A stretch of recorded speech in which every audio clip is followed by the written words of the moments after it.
Welcome to Pennsylvania in Focus. I'm Aliana Kernodle. A new deal could dampen the shock of anticipated price spikes from rising energy costs. Joining me with more on the story is the Center Square's Pennsylvania editor, Kristen Smith. Kristen, what are the forecasted increases in energy costs in the coming year? For ratepayers, you're looking at a 30% increase on your utility bills, which is significant, but not as significant as what the companies that actually operate the power grid. So those would be the transmission companies, the generators, and then you have the electric distribution companies like your PP&Ls and PECOs and all that kind of stuff. So for them, the cost that they're looking at is a potential 800% increase. And so this is a massive step up, and that massive step up affects potentially up to 65 million people in PJM's territory, which covers 13 states in the Mid-Atlantic region, Washington, D.C., and the Midwest. Governor Shapiro announced a tentative deal with PJM to moderate those increases. What is it? This is where it gets a little complicated, but on a very basic level, what happens is that every year, those organizations that run the grid, so like I said before, the transmission operators, the generators, the distribution companies, they hold an auction. And during that auction, they make bids to figure out essentially how much money they will be earning, how much money it will cost to run the power grid. That's the most basic way of looking at it. And so they have what is called a price cap, so that prices in this auction cannot go above that. But the price cap fluctuates based on market conditions, and this upcoming price cap was going to be over $500 per megawatt hour per day. And again, that's unprecedented. And so Shapiro was the first of 4 governors in the PJM territories to ask PJM to do something about this. He filed a complaint with the Federal Energy Regulation Commission to stop this and to ask PJM to change the math so that the price cap, instead of being $500, would be $325. This isn't as simple as all of that, but essentially what has happened is that Shapiro has been able to get PJM officials to the table to say, okay, we will go back to our members, those companies that organize or that run the power grid.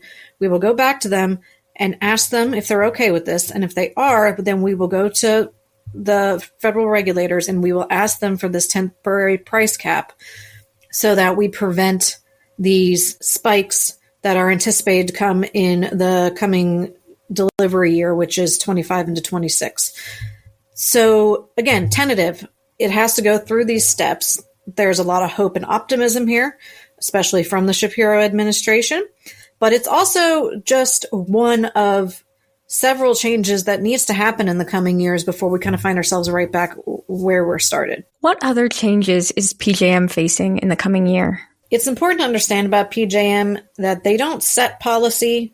They're not a state government. They're not the companies involved in the power grid themselves. They are simply the conduit, if you will, through which all of these policies come together and translate into how we run our power grid. So you have states with very different clean energy goals. You have states with very different power supply mixes. You have a state like Pennsylvania that generates far more energy than they use and then export it all over the country.